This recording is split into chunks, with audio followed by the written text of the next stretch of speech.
பேச்சுவார்த்தை நடத்தினார்கள். அடுத்து செயலாளர் மன்றத்தில் நடத்தினார்கள். மூன்றாவதாக இருக்கிறேன் சார் இருக்கிறேன் இல்லைன்னு கிடையாது. நீ அரசு பண்ணாமல் நான் ஏறிட்டேன்ல ஏற்றுக்கொண்டதாக அறிவித்தார்கள். அந்த அறிவிப்பை 2 இயக்குநர்களும் டிட்டோஜாக்கினுடைய மேடையில் நின்று விளக்க கூட்டத்தில் உறுதியளித்தார்கள். அதை இன்றைய வரை நிறைவேற்றவில்லை என்பது ஆசிரியருடைய அதிருப்தியையும் ஆவேசத்தையும் கோபத்தையும் உருவாக்கியிருக்கிறது. இந்த 30 கோரிக்கைகளை நிறைவேற்றவில்லை, ஏற்றுக்கொண்ட 12 கோரிக்கைகளை நிறைவேற்றவில்லை. இந்த நிலையில் புதிதாக மாநில பணிமுறை அரசாணையை அரசு திணித்திருப்பது ஆசிரியர்களை பிரித்தளக்கூடிய சுற்றி ஜாக்டோ டிட்டோஜாக் போன்ற போராட்ட அமைப்புகளை கூட்டமைப்புகளை பிளவுபடுத்தக்கூடிய அரசாணை. இந்த அரசாணை அரசுக்கும் பயணிக்கிறது, ஆசிரியர்களுக்கும் பயணிக்கிறது. 12 ஆத்துறை அமைப்புகள் இணைந்தது டிட்டோஜாக் நடவடிக்கைகள். 1,15,000 ஆசிரியர்கள் இன்று உறுப்பினர்களாக இருக்கிறார்கள். இந்த அரசாணை 243 ஆதரிப்பவர்கள் உயர்நிலை மேல்நிலைப் பள்ளிகளில் பட்டதாரி ஆசிரியராக இருக்கிறார்கள். நடுநிலைப் பள்ளிகளில் பட்டதாரி ஆசிரியர்களாக இருக்கிறார்கள். அவர்கள் கேட்டதை நடுநிலைப்பள்ளி தலைமை ஆசிரியர் பதவி உயர்வு. ஆனால் இந்த அரசு மாநில பணிமுறை கொண்டு வந்திருக்கிறதுனால அவர்களுக்கும் அந்த நடுநிலைப்பள்ளி தலைமை ஆசிரியர் பதவி உயர்வு உடனடியாக கிடைப்பதற்கு வாய்ப்பில்லை.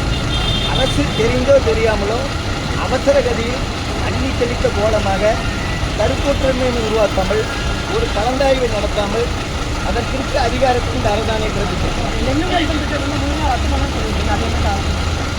எழுத்தும் திட்டம், இதற்கு முன்பு நடத்திய கற்றலின் உரிமை திட்டம், செயல்வழி கற்றல் போன்ற அனைத்தும் ஆசிரியர்கள் கருத்துக்களை கேட்டு அல்லது கிராமத்தில் இருக்கக்கூடிய பள்ளிகளுடைய கலைச்சூழ்நிலையை பொறுத்து அமையவில்லை. உயர்ந்தபட்ச அதிகாரிகள் தங்களுக்கு தோன்றுகின்ற விஷயங்களை சில அவர்களுக்கு வேண்டப்பட்ட கல்வியாளர்களை வைத்து இது ஒரு கல்விக் கொள்கை கல்வி திட்டம் என்று அறிவித்தார்கள். உடன்தேடி கல்வி திட்டத்தை இப்படித்தான் சாதிக்க பேசினார்கள். இன்றைக்கு சட்டமே இல்லாமல் அவர் மூடுதலாக நடத்துகிறார்கள். எண்ணும் எழுத்து திட்டத்தில் பாடப்புத்தகம், ஆசிரியர்களுக்கு என்று ஒரு ஹேண்ட்புக், அது இல்லாமல் மாணவர்களுக்கு ஒரு பயிற்சி, இவைகள் இல்லாமல் ஆசிரியருக்கு பல்வேறு நிர்வாகம் செய்யும். அதனால் பாடநூல், பயிற்சி, ஆசிரியருடைய ஹேண்ட்புக் இவைகளையும் மாணவர்களுக்கு சொல்லிக் கொடுக்க முடியவில்லை.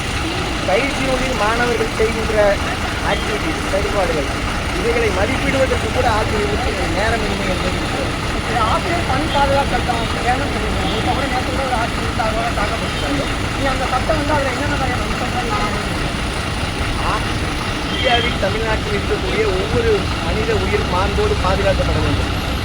பள்ளி ஆசிரியர்கள் எந்த அதிகாரமும் இல்லாத ஒரு அப்பாவியானவர்கள். வேறு எந்த அரசு அலுவலர்களை நோக்கி பொதுமக்கள் அவ்வளவு எளிதாக தாக்குதலை நடத்துவதில்லை. பள்ளிக்குள் குழந்தைகளுக்காக எல்லா நேரமும் கதவுகள் திறந்து வைக்கப்பட்டிருக்கிறது.